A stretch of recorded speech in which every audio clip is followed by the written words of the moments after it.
Friends, तो मैं आज शॉर्ट वीडियो नहीं अपलोड कर पाई हूँ, तो मैं आज ये सॉन्ग वाला वीडियो डाल रही हूँ गाकर। तो आप लोग ज़रूर बताइएगा कमेंट में कैसा लगा। सॉन्ग है अनमोल खजाना, और 2-3 और हो जाएंगे तो हो जाएंगे, नहीं तो यही। तो सुनाते हैं। कौन देवता के गढ़ल सवारल हऊ, हमरे खातिर जमी पे उतारल हमरे खातिर जमी पे उतारल हऊ। तोहर अखिया बा कइले दीवाना, ए जाना बाड़ू। हर अखिया बा कइले दीवाना, ए जाना बाड़ू अनमोल। कइले दीवाना, ए जाना बाड़ू अनमोल।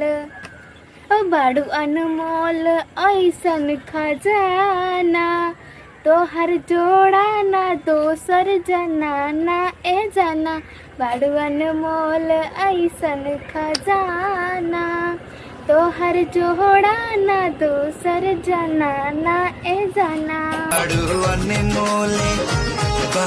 अनमोल ऐसन खजाना, तोहर जोड़ा ना दोसर जनाना, ए जाना बाड़ू अनमोल।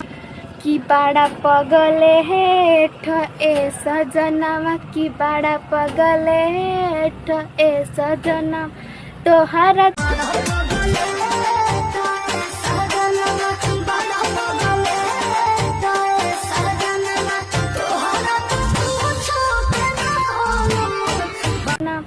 तोहरा त कुछु के ना होलू, बारा पगले हेठ ए सजना।